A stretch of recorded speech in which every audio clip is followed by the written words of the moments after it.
কি যারা কি হইছে, মাথা চুলকাই দিছিস কেন? আর বলিস না, এই যে এখানে আমাকে একটা কোশ্চেন দিছে। কোশ্চেনটা হচ্ছে এই পঞ্চভুজের হ্যাঁ ক্ষেত্রফল দেওয়া আছে হলো 27 বর্গ একক, আচ্ছা ঠিক আছে। এবং এখানে দুইটা স্থানাঙ্কে কিন্তু এখানে এক্স দেওয়া আছে। আচ্ছা এখন আমাকে এখানে বলছে যে -2 এক্স এর ভ্যালু কত। এখন এটা অনেক সোজা না, কিন্তু হ্যাঁ দেখো এখানে যে আমি সূত্রটা ইউজ করছি, সূত্রটা ইউজ করার পরে আমার বড় একটা দ্বিঘাত সমীকরণের মতো কিছু চলে আসছে।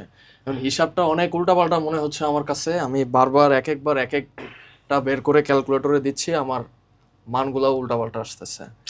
এখন মানে এত বড় ম্যাথ কি কোনোভাবেই সহজে করা যায় না? হ্যাঁ, এটা তো আসলে তোর এতগুলা বিন্দু তো বসানোর দরকার ছিল না। তাই নাকি? বিন্দু কেমনে? বসানোর সময় আরো শর্ট করে করা যায়। তো এই শর্টকাট টেকনিকটা কি? এই শর্টকাট ওয়েটা হচ্ছে অ্যাক্সিস ট্রান্সফার। আচ্ছা, অ্যাক্সিস ট্রান্সফার জিনিসটা কি আমরা একটু বুঝি আগে। তো এই যে আমাদের কাছে যে চিত্রটা আছে না, এই যে পঞ্চভুজের চিত্রটা, জি। এখন পঞ্চভুজের চিত্রটা দেখা যাচ্ছে কি, এটা আমাদের কি এক্স অক্ষ আর এটা আমাদের ওয়াই অক্ষ। পঞ্চভুজটা এরকম একটা পজিশনে আছে।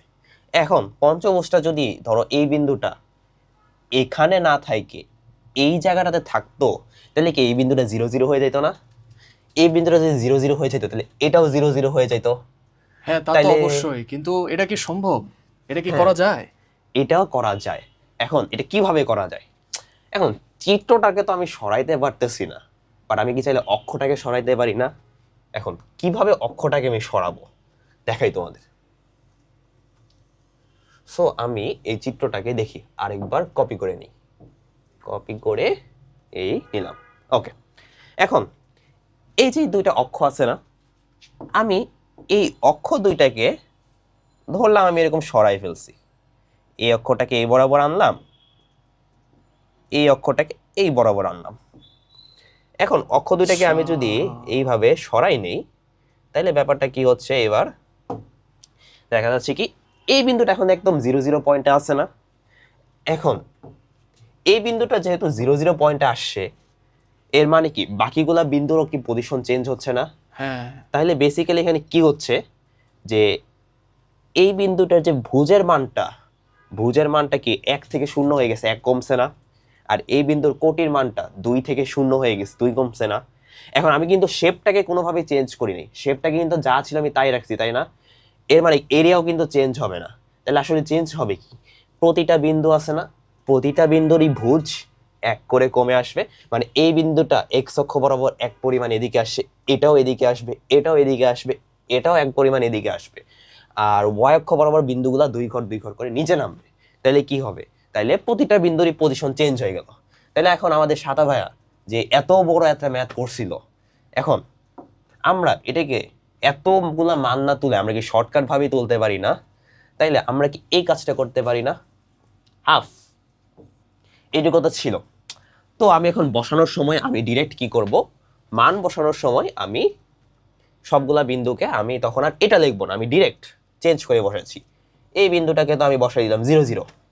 এখন আমি সবগুলার এক্স এর গুলো আগে বসাই, সবগুলারই এক্স আমি 1 কমাইছি। তাহলে এটা হয়ে গেল 3, এটা হয়ে গেল 6, এটা হয়ে গেল কি আমাদের 6x - 1, আর এটা হয়ে গেল আমাদের কত 1। আবার ওটা আসলে আবার 0। ওয়াই অক্ষ বরাবর আমি কি করছি, প্রতিটা বিন্দু 2 ঘর কমাইলাম। তাইলে এটা আসবে আমাদের কত, -2x² - 2। এটা আসবে আমাদের কত 0। এরপরে এটা আসবে আমাদের 3, ওটাও আসবে আমাদের 3। এই দুইটা আমাদের আসলো 3, আবার এইটা আমাদের আসবে কত 0। এখন দেখো তো, অনেক বড় একটা ক্যালকুলেশন ছিল যেটা একটু আগে, ওইটা কি এখন অনেক ছোট্ট একটা ক্যালকুলেশন হয়ে গেছে না? অবশ্যই।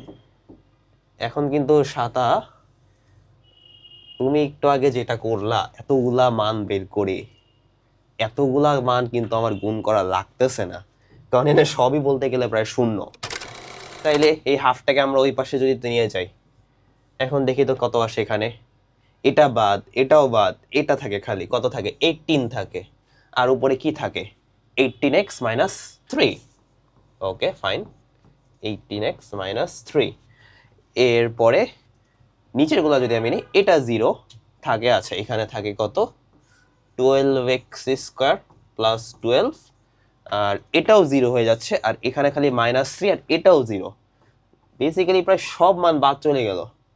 তাহলে এখন বন্ধু দেখো, বাহ, কি সুন্দর ছোট হয়ে গেল ক্যালকুলেশনটা। তুমি অথচ যে একটু এটা আগে নিয়ে করছিলা, এত যোগ বিয়োগ করতে করতে এত ভুল করছিল, তুমি আমার যখন মাথা করছিলে নষ্ট হয়ে কয়টা গেছিল। মানুষ ছিল? 1 2 3 4 5 6 7 8 9 10, বাবারে বাবা 10টা মান। তাও আবার কত ক্যালকুলেশন, আর এখানে 1 2 3 4 5 6টা মান মাত্র। আর এটাও ডিরেক্ট ক্যালকুলেটর এখন বসাই ফেলবো আমরা, দেখি তো কত আসে। 12x স্কোয়ার 18x, আর ওখানে আসবে 18 প্লাস 12 -3 -54। তাহলে x এর আমি দুইটা মান পাই এখানে। x এর একটা মান পাইলাম আমি 1, x এর আরেকটা মান পাইলাম আমি -5/2। ও আচ্ছা, আচ্ছা, দুইটা মান কেন কিন্তু আসছে? ফারহান, হুম, তাহলে তো আমাদের উত্তর এখানেই শেষ হয়ে যাওয়ার কথা, কারণ আমাদের এক্স এর ভ্যালুটা বের করতে বলছে। না আমরা- না, উত্তর তো শেষ হয় নাই, কেন? কারণ x এর মান তো এখানে দুইটা আসছে। এই যে আমাদের হাতে আরেকটা যে মান আছে, এই মানটা তো দেখে হ্যাঁ। আমার একটু সাসপিশিয়াস মনে হচ্ছে। কেন? এখন এই দুইটা মান ধরো আমি চিত্রটাতে বসাইলাম, x এর মান আচ্ছা। 1 বসাইলে এই যে 6x, এই পয়েন্টে কি থাকতো? 6 হয়ে যেত না? তাহলে এটা কি x অক্ষের ধনাত্মক পাশেই থাকতেছে না? আর এটা কি হইতো? -2 হইতো, তাই তো y অক্ষের ঋণাত্মক সাইডে আছে, তাই ঠিকই আছে। বাট এই যে -5/2, এই মানটা বসাইলে এই ভ্যালুটা তো -15 হয়ে যাইতো। ও তখন তো আচ্ছা। এখানে চিত্রে দেখা যাইতেছে এটা x অক্ষের মানে ধনাত্মক সাইডে আছে, -15 মানে তো এই বিন্দুটা এই পাশে চলে যাওয়ার কথা, তোমার ও, অনেক বাইরে, বোর্ডের বাইরেই চলে যাওয়ার কথা। বুঝতে তাইলে তো পারছি। এই মানটা কি হবে না। তোমাদের অ্যান্সার কি? জাস্ট 1।